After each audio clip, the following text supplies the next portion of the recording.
प्रिय मित्रों, कैसे हो? आशा है आप सभी स्वस्थ होंगे और मस्त होंगे।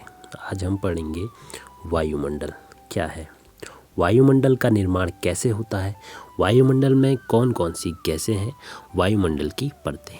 तो इनके बारे में हम आज विस्तार से चर्चा करेंगे और जानेंगे कि वायुमंडल कैसे बनता है और इसमें कौन कौन से तत्व हैं और इसकी कितनी परतें हैं।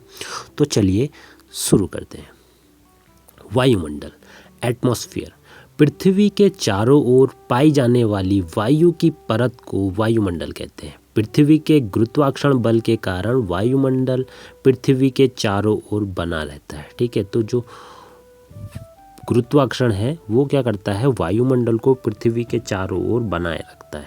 ठीक है, देखेंगे वायुमंडल के 3 प्रमुख घटक हैं, जैसे कि गैस, जलवाष्प, धूलकण।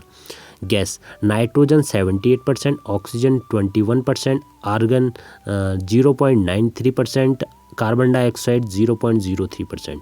अन्य गैसें हैं उनको और जानेंगे। फिर देखेंगे जलवाष्प, वाटर वेपर। यह वायुमंडल की सबसे निचली परत में सर्वाधिक पाई जाती है। जलवाष्प वर्षा और बादल निर्माण के लिए आवश्यक होता है। जलवाष्प का भी हरित गृह प्रभाव होता है, इसलिए जलवाष्प भी वायुमंडल के तापमान को बढ़ाता है। धूल के कण, डस्ट पार्टिकल्स। धूल के कणों की सर्वाधिक मात्रा वायुमंडल की सबसे निचली परत में पाई जाती है। धूल के कण सौर विकिरणों का प्रकीर्णन करते हैं, जिसके कारण आकाश में रंग नजर आते हैं। वायुमंडल में संघनन की क्रिया धूल के कणों के चारों ओर होती है, अतः धूल के कण बादल निर्माण एवं वर्षा के लिए आवश्यक होते हैं। वायुमंडल एटमॉस्फेयर पृथ्वी के चारों ओर गैसों, जलवाष्प और धूल कणों का एक सुरक्षात्मक आवरण है, जो गुरुत्वाकर्षण के कारण टिका रहता है और जीवन के लिए आवश्यक ऑक्सीजन गैस प्रदान करता है, हानिकारक सौर विकिरण से बचाता है तथा पृथ्वी पर तापमान को संतुलित रखता है। ठीक है, जो वायुमंडल है वो क्या करता है, पृथ्वी पर तापमान को संतुलित रखता है या और आवश्यक ऑक्सीजन गैस प्रदान करता है और पृथ्वी पर जीवन संभव बनाता है। अब वायुमंडल की संरचना। वायुमंडल में कई गैसें पाई जाती हैं, लेकिन गैसों का अनुपात अलग अलग होता है। जैसे वायुमंडल में 78.8% नाइट्रोजन, 20.94% ऑक्सीजन तथा 0.93% आर्गन पाई जाती है।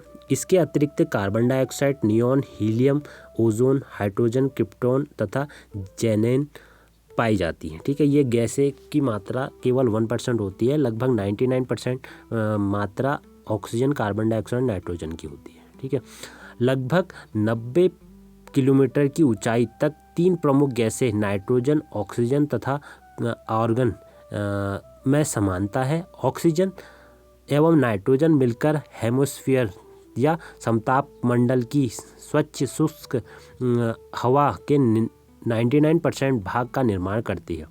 नियॉन, क्रिप्टॉन एवं जेनॉन दुर्लभ गैसें हैं, जिन्हें उत्कृष्ट गैस भी कहते हैं। 90 किलोमीटर के ऊपर वायुमंडल का संघनन अत्यधिक हल्की गैसों की वृद्धि के साथ परिवर्तित होने लगता है। वह परत हेट्रोस्फीयर या विषम मंडल कहलाती है। ठीक है, तो ये हमारे वायुमंडल का निर्माण करते हैं और अलग अलग प्रकार के और अलग अलग ऊंचाई में अलग गैसों का विस्तार होता है।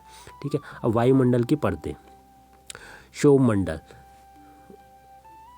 वायुमंडल में को 5 परतों में बांटा गया है। क्षोभमंडल, समताप मंडल, मध्य मंडल, तापमंडल या आयन मंडल और ब्रह्मंडल। क्षोभमंडल इसकी ध्रुवों में 8 किलोमीटर और भूमध्य रेखा में 18 किलोमीटर ऊंचाई होती है।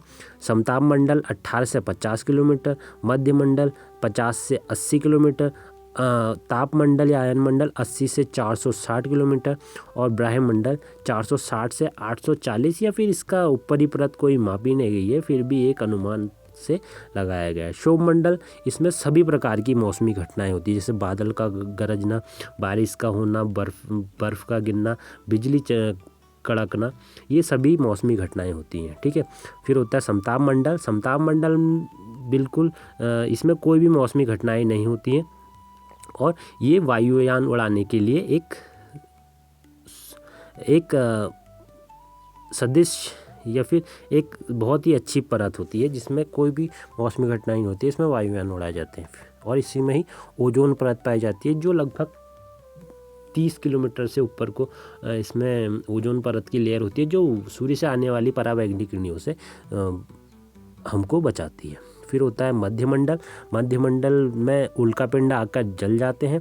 फिर होता है तापमंडल। इसमें सभी सैटेलाइट्स जो आपकी फ़ोन की तरंगे होती हैं उनको वापस भेजने का या रेडियो तरंगों को वापस भेजने का कार्य करती हैं। इसमें सभी कृत्रिम सैटेलाइट उपस्थित होती हैं या फिर यहाँ पर को छोड़ी जाती हैं और यहीं पर को उपस्थित होती हैं। ठीक है। फिर होता है ब्रह्मंडल। ब्रह्मंडल में हाइड्रोजन और हीलियम गैस की अधिकता पाई जाती है और यह बहुत ही कम मात्रा में होती है। फिर उससे ऊपर को आपका अंतरिक्ष हो जाता है जिसमें वायुमंडल की कम हो जाता है।